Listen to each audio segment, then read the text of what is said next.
Ayan, hulaan nyo kung ano ito, guys. Hindi ko rin alam kung ano to. Nung sinabi sa akin ni Kuya Boy, shout out sa'yo Kuya Boy, and thank you for getting this. Lagayan pala ito ng orchids. Para i-ano mo na lang siya dito. Tusok-tusok mo na lang siya dyan. Yan. Para hindi ka na mahirapan katulad nito. Kasi ilalagay ko dito yung mga orchids ko. Yan. Kasama din itong mga to na pinaghirapan ni Kuya Boy. So, thank you sa'yo, Kuya Boy.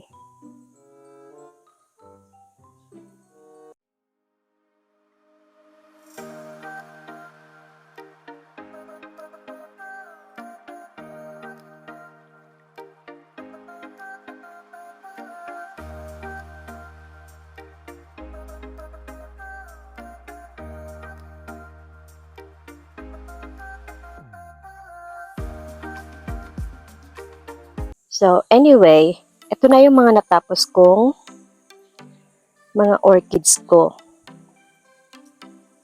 Grabe, ang sakit nito sa kamay. Hindi ko na naisama yung procedure kung paano ko ito kinuha. Simula dun sa pagkuha ko ng bunot. Shoutout din kay nanay sa pagbigay sa akin ng bunot. And then, ito yung mga paglalagyan ko ng orchids ko. Shoutout sa'yo ulit, Kuya Boy. Thank you for getting this. And then, ayan na siya nung tinayo. So, ayan yung mga orchids ko. Itong mga nakatayo na ito, okay pa siya. Yung iba kasi, mga nabulok na sa sobrang dilig. And ayan din yung mga nailagay ko na kahapon. Ito, meron pa. May bulaklak nga siya. Ito, pwede pa siya. So, nilagyan ko lang siya ng bunot dyan. Yan. Ito din. Yan. So, sana nga mamulaklak sila. Yan. So, ito ang aking activity or project for today. Project for today's video.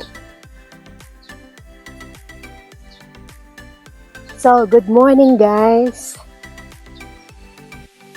Ayan. So, ito ang aking project for today's video nga.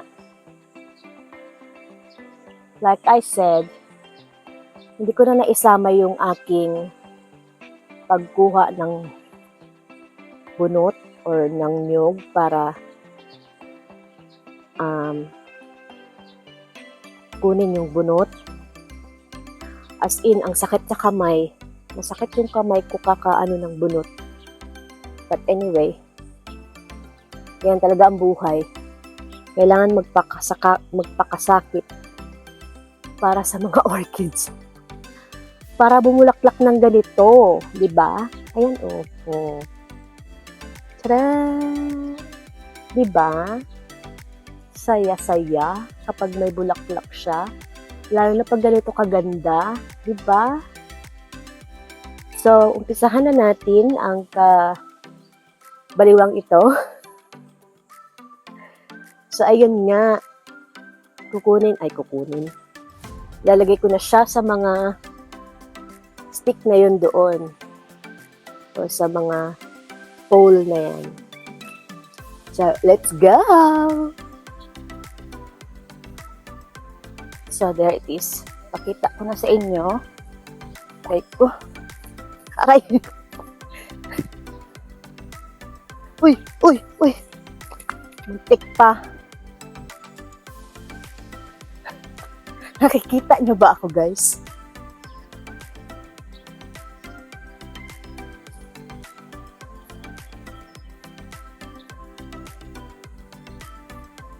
So,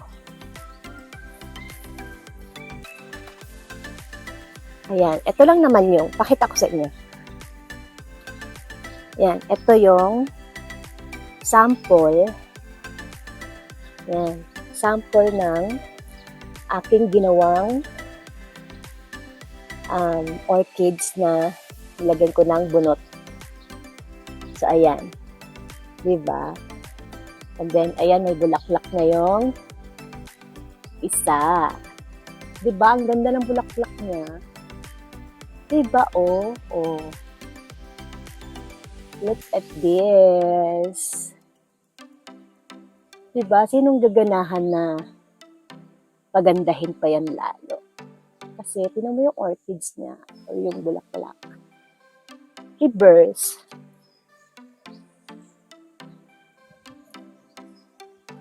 So,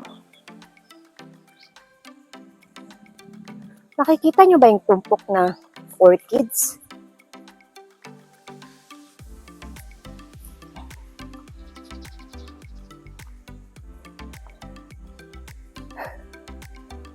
Buyog kanina, guys. May bahay siguro to kanina dito banda. Saan na yun? Hindi ko na-on yung video eh.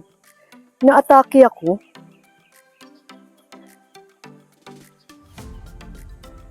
Hindi naman kita inaano dyan.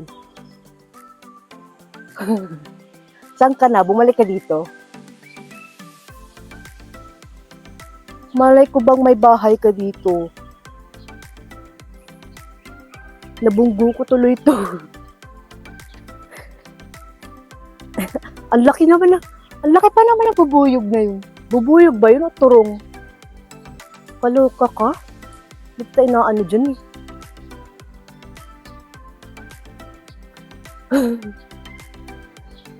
Shala? May, oh, ayan siya. Ayan siya. Attitude? Na ano ba kita? Hindi kita inaano dyan. Kaloka? Ayan siya. Ayan siya, guys. Pakita ko sa inyo. Saan ba siya? Halika rito. Magpuksuan tayo. Saan ka na? Hindi naman kita inaano eh. Nang aano ka.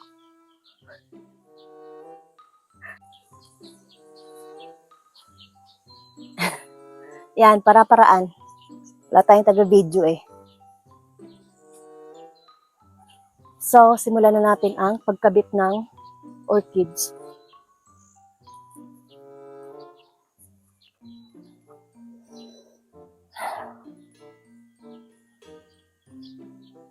Paano ba? Random ba? Or anong gagawin ko dito? Ito ba muna? Ito. Saan pa yung iba?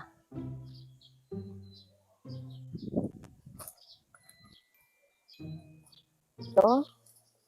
Para same. Ay, hindi. Para pare-pareho.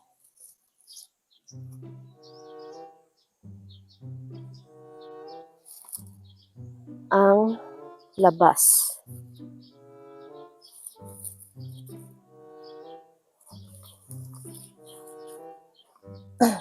Sira pa to. Orchids ko.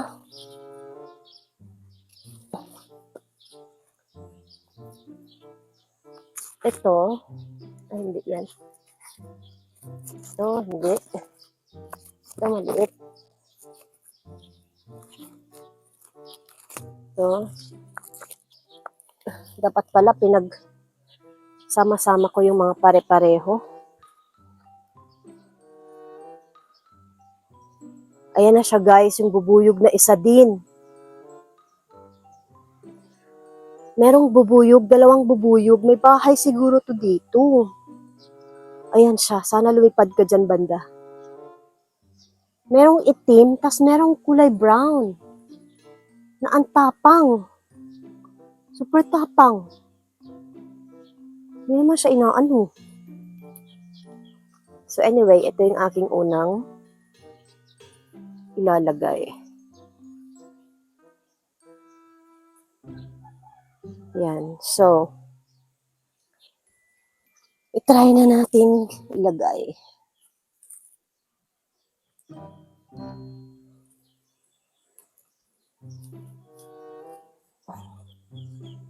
So, hindi ko alam kung makikita nyo ba yung orchids.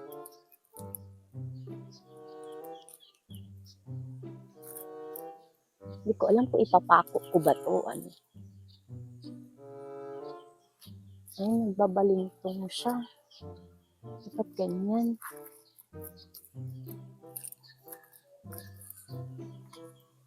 Yan. Ganyan siya.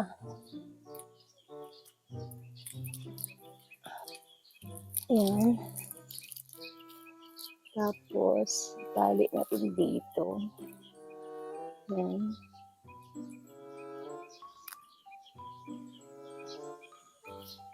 Yan. Kumapit ka ha. Para shala.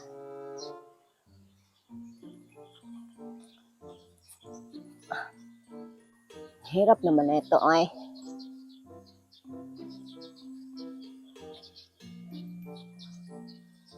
Yan. Huwag ka lang matumba ha. Kasama ka. Yan.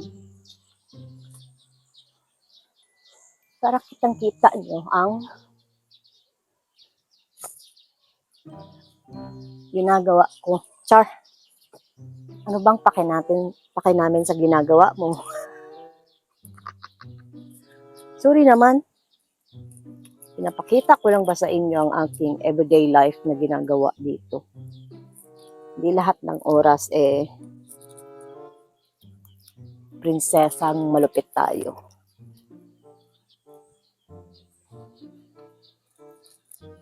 Ito po ang buhay ng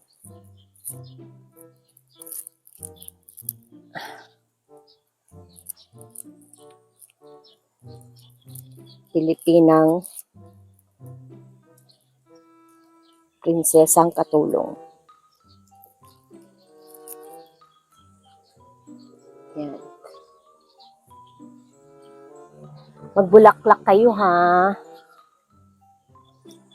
Para shala ang buhay.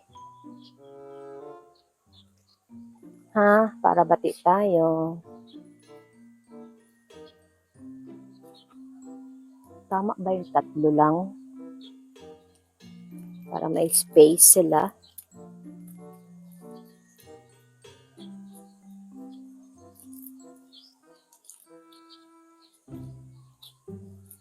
Parang maluwag naman itong tali na ito eh.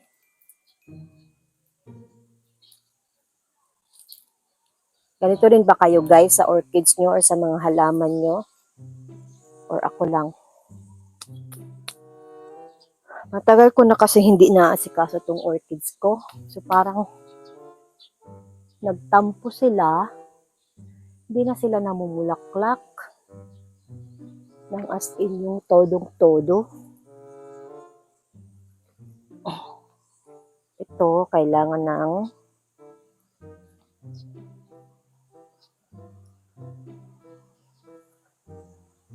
tali. Asan yung tali nito?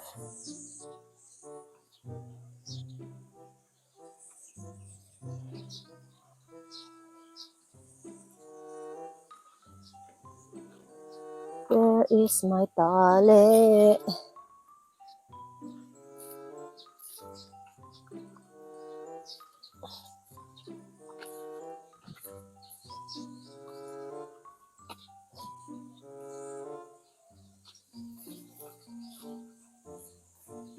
So,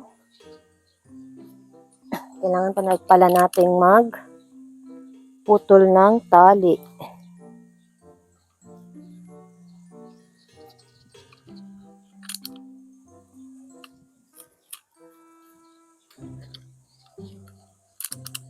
Magandang merong orchids. Ang problema lang, masyado siyang alagain. Alam niyo yun, yung kailangan diligan mo. Kailangan kausapin mo para magbulaklak. Kailangan maintain lagi ang dilig. Ganon. Para din siyang tao na kailangan ng alaga, atensyon. O, di ba? Ganon. Ganon yan.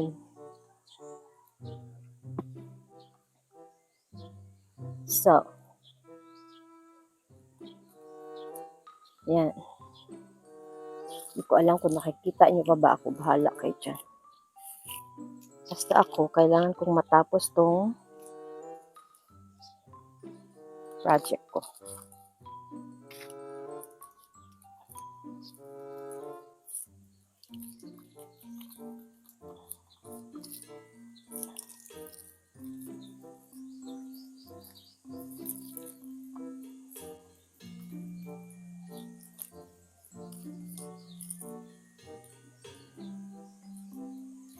Yan. So,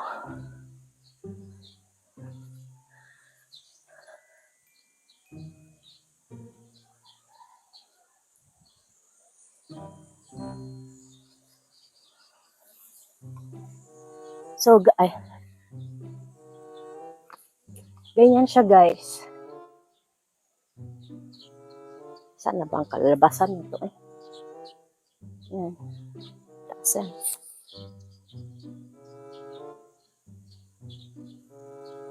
Ba't matumba ka?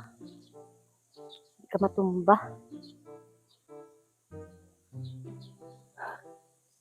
Diyan ka lang muna, ha? Tayo ka lang. Ayan, so ganyan ang magiging kalalabasan niya, guys. Yan, ganyan. So, ayan na siya, guys. Isa pa lang ang natapos ko. 100 more to go. Yan. Ganyan siya. Hanggang pababa. Yan. So, sana mamulaklak sila. O, diba? Nag-ano ulit, nag-expect agad na mamulaklak. Kalalagay lang. Grabe ka. Sabi siguro ng orchids, grabe ka makapag-expect.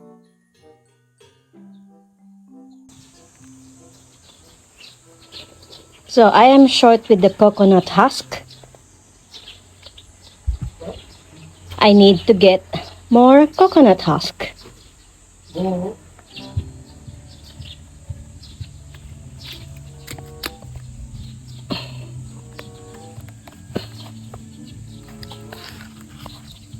Pero yung kinuha kong nyug is yung malambot. Yan. Para mabilis siyang mahila.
Hirap na hirap ako.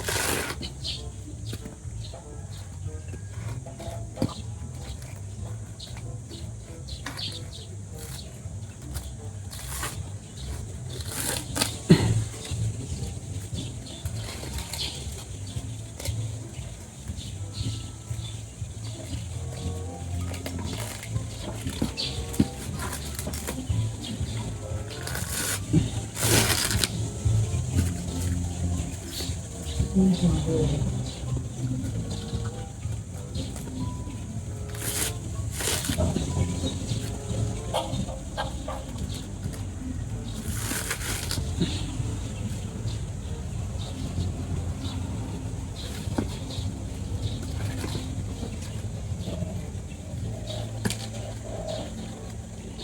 that's the remaining. Yan. Marami pa yan. Kaya lang, mahirap na siyang kunin.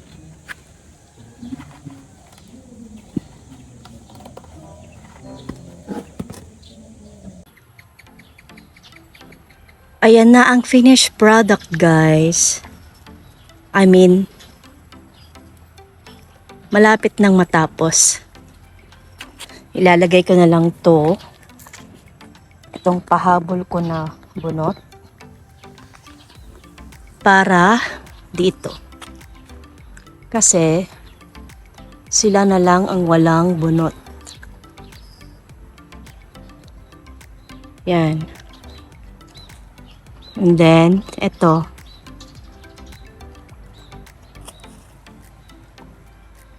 Yan. And then, ito din.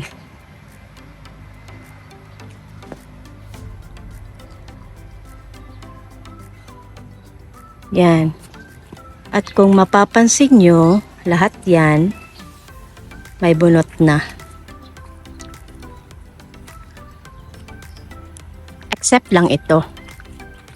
Hindi ko na siya nilagyan ng bunot kasi healthy naman na siya. Yan. Pati ito. Yan. So, hindi ko na siya nilagyan ng bunot din.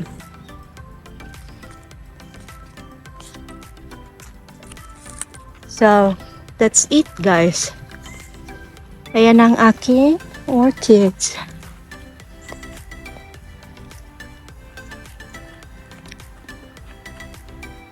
Yan. Napaka simple lang tingnan, pero super hirap gawin. Promise. Pero worth it naman. Thank you nga pala kay Dudong sa pag-assist sa akin sa paghukay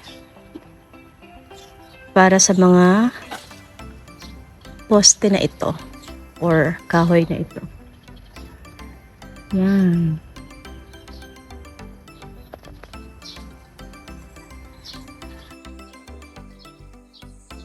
So, ayan lang naman guys ang aking orchids na ilalagay doon sa ating mga stick. So, ipakita ko na lang sa inyo after I put all of this in their designated post or pole. So, that's it for today's video guys. Kailangan ko pang munang tapusin ito. At ang hirap mag-video nang ikaw lang mag-isa. So, later on, I will take a video of the finished product that I have done. So, don't forget to please like, share, and subscribe. This is Aklan on Good Official. Paalam!